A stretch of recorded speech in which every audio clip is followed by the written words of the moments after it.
Chers amis, bonjour, bienvenue sur notre chaîne Sonagol pour l'actualité du foot. Veuillez vous abonner.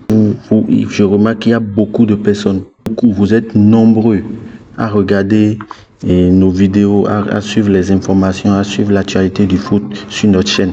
Mais très peu se connectent, très peu s'abonnent. Donc veuillez vous abonner, ça soutient la chaîne et ça nous permet de vous fournir des contenus authentiques chaque jour. Alors sans plus tarder, nous avons la une des journaux Mundo Deportivo, la finale de la Masia.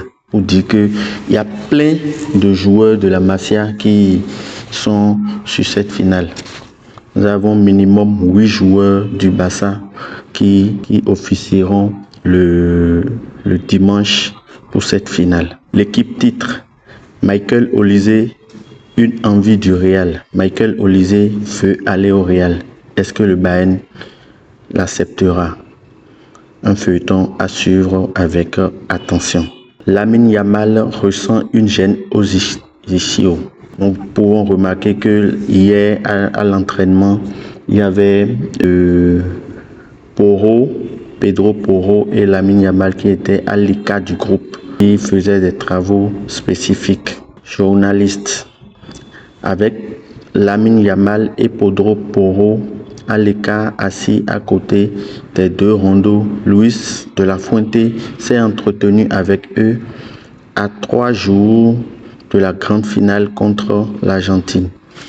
Nous voulons aussi souligner que hier, avant l'entraînement, Luis de la Fuente a discuté avec Lamine Yamal pendant 5 minutes. Qu'est-ce qu'ils se sont dit? Sûrement des choses pour gagner cette finale. 2 rondeaux étaient organisés avec 26 joueurs. Après avoir effectué un footing, ni Lamine Yamal ni Pedro Porro n'ont participé au rondeau.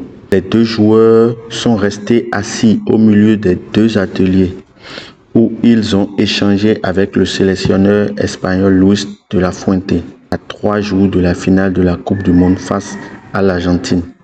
La lettre est lancée. Les supporters français ont lancé une pétition pour rejouer France-Espagne.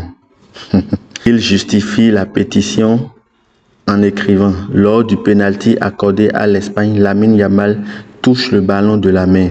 La France n'aurait pas dû prendre ce premier but qui change toute la physionomie du match. Le sport doit se jouer dans les règles et ce soir, elles n'ont pas été respectées. La pétition compte déjà plus de 49 000 signatures. Aussi, si on doit rejouer ce match, le match que le Barça avait aussi fait et le gardien avait touché le ballon avec la main, pourtant l'arbitre ni la VAR n'a pu le signaler et ce match n'a pas été rejoué. Et je ne pense pas que le match de France-Espagne pourra être aussi rejoué. Lionel Messi, joueur de la MLS, 39 ans, autant de buts en Coupe du Monde que le Ballon d'Or Vara Prime de la Ligue 1. Kylian Mbappé. Messi est une personne incroyable. Il fait tout correctement. Quand nous étions au PSG, Neymar et moi pensions que nous étions les meilleurs en coups francs. Puis Messi est arrivé. Il a tiré 10 coups francs. Neymar en a converti 7, moi 6. Messi, lui, a marqué les 10. Il déposait littéralement le ballon dans les buts. Moi, je criais au gardien: attrape-le. Lamine Yamal, tu l'as vu, c'est incroyable. Comment comprend-il le jeu? Comment l'interprète-t-il? Guardiola répond: ce qui est surprenant, c'est que tout le monde le souligne. Comment est-il aussi mature à cet âge? Comment comprend-il tout comme s'il avait 24 ans ou 25 ans? Il possède un niveau de compréhension de jeu différent grâce aux décisions qu'il prend. Parfois, il montre à quel point il est talentueux au point de prendre les rênes du risque à chaque attaque. On le voit se reposer pendant 3 minutes dans le match.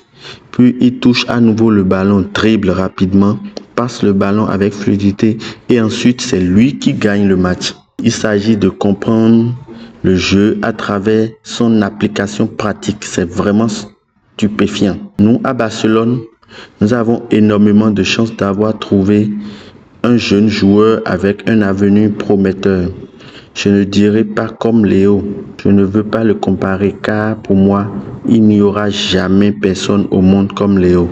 C'est impossible. Ferran Torres, estimé à 50 millions d'euros. Mais le PSG refuse de payer cette somme. Luis Enrique souhaite que Ferran Torres soit le premier remplaçant offensif du PSG, avec un rôle important lors des grands matchs et un temps de jeu conséquent grâce à la rotation des joueurs. Le PSG a discuté avec les agents de Torres, mais aucun accord n'a été trouvé, ni le joueur, ni avec le Barça. Je ne pense pas que Torres pourra être transféré cet été, mais c'est un feuilleton à observer. Tout est possible dans le foot. Et sur le mercato, le bandage que Lamine Yamal portait à l'entraînement était dû au coup qu'il a reçu contre Digne. On s'attend à ce qu'il soit disponible pour la finale. Il sera bel et bien là. Bayern bloque Michael Olise. C'était prévisible. Le joueur est considéré comme totalement intransférable. Le Real Madrid s'apprête malgré tout à formuler une première offre rapidement. Michael Olise veut le Real Madrid. Le Bayern veut le bloquer. Est-ce qu'il pourra aller au bras de fer? Nous allons suivre l'épisode après la Coupe du Monde. Pas de recrue majeure au milieu pour le FC Bayern. Le club ne prévoit pas d'arrivée d'envergure en numéro 8, comptant en interne sur Kimmich, Pavlovic et Bischoff. La priorité absolue est de boucler le transfert définitif de Barra, le jeune, la pépite. Bien que le marché soit surveillé, aucune discussion n'est en cours pour remplacer Léon Goretzka. Devrait être titulaire contre l'Angleterre samedi. Marc Meillan, Malo Gusto, Konaté, Lacroix ou Lucas Hernandez, Théo Hernandez, Zaï Emery, Kanté, Cherki, Akliouche, Thuram, Mbappé. Comme nous l'avions dit hier, Deschamps prévoit de faire un gros ménage pour ce match. Un joueur de l'équipe de France confie à Bertrand Latour. Il est en train de parler de l'équipe des Espagnols. Ils ont été plus forts que nous et peu importe le système, l'issue aurait été la même. Est-ce qu'il est en train de parler indirectement au coach? Affaire à suivre. Pas de quartier libre pour les Bleus. Malgré l'insistance des joueurs pour obtenir une soirée libre à Miami, Didier Deschamps a refusé afin de rester totalement concentré sur le gain de cette troisième place, qui est normal. Inquiétude majeure avant la finale Espagne-Argentine. 2 jours du match à New York, l'épais nuage de fumée provoqué par les incendies au Canada a entraîné le déclenchement d'une alerte sanitaire sérieuse. Il y avait eu de la fumée du côté du Canada, ce qui a envahi totalement New York. Même si la météo devrait s'améliorer d'ici dimanche, les experts s'inquiètent fortement des risques de stress cardiaque extrême pour les joueurs. Une alerte, le match ne sera pas reporté, le match se jouera. Officiel, Slavko Vincic, l'arbitre croate, sera celui qui officiera la finale de la Coupe du Monde. Il était tout ému quand il a appris la nouvelle. L'arbitre slovène n'a pu retenir ses larmes après avoir appris sa nomination pour la finale de la Coupe du Monde. Que tout se passe très bien pour lui par la suite. Un départ de Vinicius n'est pas à écarter et pourrait permettre au Real d'amortir l'éventuel transfert d'Olise. Si le Brésilien se montre trop gourmand ou n'accepte pas les conditions de Pérez, le club espagnol pourrait passer à autre chose. Pour Olise, l'équipe évoque potentiellement un prix entre 200 et 250 millions d'euros. Waouh! Tension tactique dans le vestiaire des Bleus face à l'Espagne. Comme un joueur l'a confié tout à l'heure à Bertrand Latour. Menée à la pause, l'équipe de France a connu de vifs débats. Ousmane Dembélé a pris la parole pour réclamer un marquage individuel très agressif, ce qui aurait aidé. Cette proposition n'a pas fait l'unanimité au sein du groupe. Le staff regrette également un manque flagrant de communication et une fébrilité technique inhabituelle. N'oublions pas que l'Espagne aussi a mis en place tout son jeu. Il y a peu de chances que N'Golo Kanté revienne en bleu sous Zidane. Samedi devrait être son dernier match en équipe de France, même si le champion du monde 2018 n'a encore rien annoncé. Merci pour tout, N'Golo.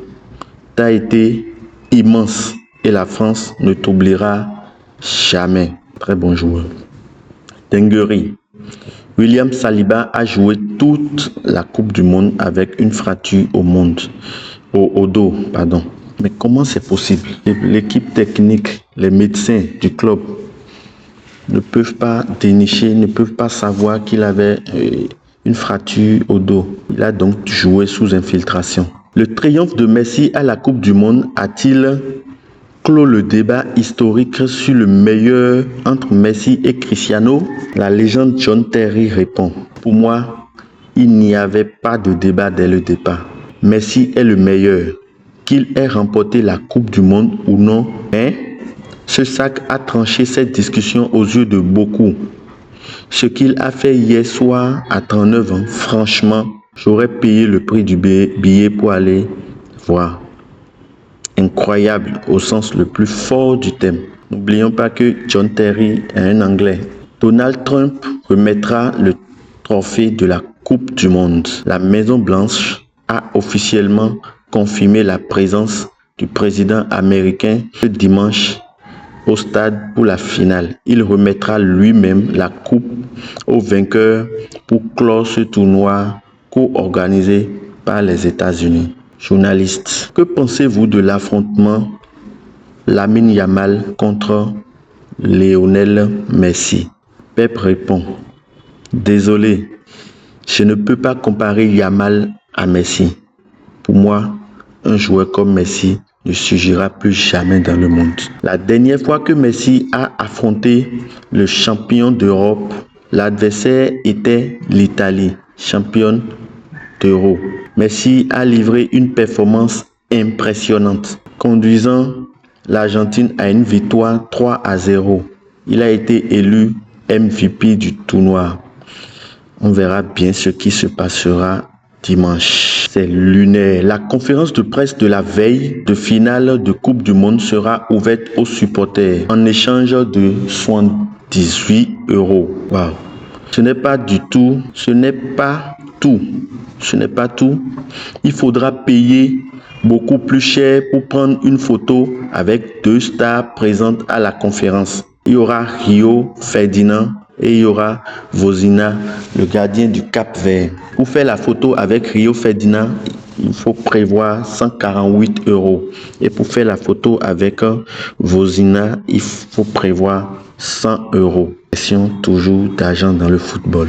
Journaliste, l'Atlético est-il intransigeant avec les autres clubs comme il l'est avec le Real Madrid et le Barça? Est-ce soit 500 millions, soit rien pour tout le monde? Cerezo, le président de l'Atlético Madrid, répond: je le répète, Julián est un joueur de l'Atlético Madrid et il le restera. Inutile de répéter les questions. Pour l'instant, le Barça ne prévoit pas de recruter un milieu pour pallier à l'absence de Frenkie de Jong. Je rappelle que Frenkie de Jong a été blessé à la fin de l'élimination de son équipe. Est-ce que c'était pendant la Coupe du Monde? Est-ce que c'était après? Est-ce que c'était avant? Je n'ai pas cette information. La décision dépendra de ce que Marc Casado, Tony Fernandez, Guy Fernandez et Brian Farinas montreront durant la pré-saison. Journaliste. 8 joueurs du Barça seront en finale. Messi ne fait plus partie du Barça, mais nous le considérons toujours un peu comme l'un des nôtres. Et il y en a un qui pourrait être nouveau d'ici la fin de l'été. Non, en Argentine. Laporta, le président du FC Barcelone, répond: je ne vais plus parler de ce sujet. L'Atlético Madrid sait déjà que nous avons fait une offre S'ils sont disposés à l'accepter, tant mieux. Mais cette offre n'est pas illimitée dans le temps. Il arrivera un moment où nous devons décider si nous la maintenons ou non. Tout dépendra de l'évolution de ces 2 semaines restantes avant la fin du mois de juillet. Nous avons agi avec un grand respect institutionnel. Julián Álvarez, je ne parlerai plus de cela. Je pense que c'est l'article qui vient de passer. Il viendra un moment où nous devrons prendre une décision quant à savoir si nous maintenons l'offre ou non. Il est très clair que le joueur veut changer d'air et nous sommes dans une position qui nous permet de l'accueillir. Ce fera une bonne attaque pour le Barça de toute façon.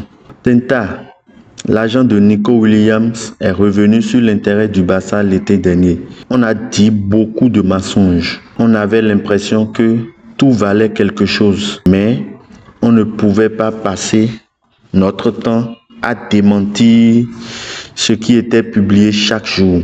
J'essayais de protéger le garçon par tous les moyens, mais ça l'affectait. Épisode clos normalement, je pense. Juan Laporta. Deco travaille de manière constante avec efficacité et calme, comme il a prouvé avec le transfert d'Adeyemi.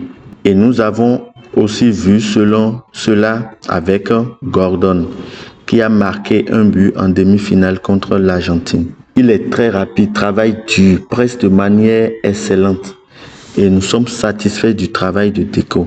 Quant au plan B, ce ne sont que des alternatives, car le directeur sportif cherche toujours plusieurs options et doit choisir la plus appropriée. Ota Hardy, je le répète encore une fois, Flick est déterminé sur ce point. Il a dit « Je ne veux que Julián Álvarez ».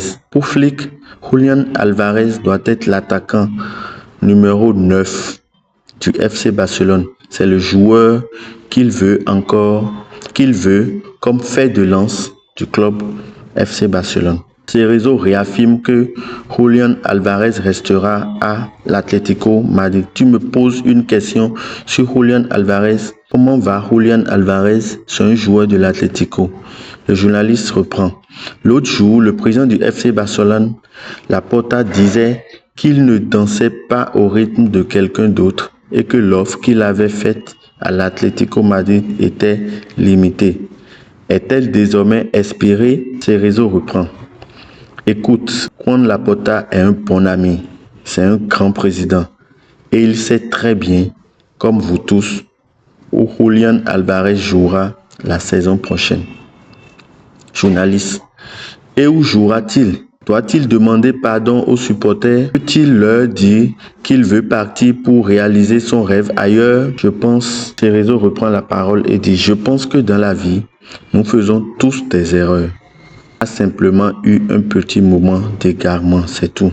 Laporta, nous sommes très fiers d'avoir 8 de nos joueurs en finale. C'est très important pour eux. Et en tant que président du club, je me sens satisfait et reconnaissant de compter des joueurs dotés d'un tel talent.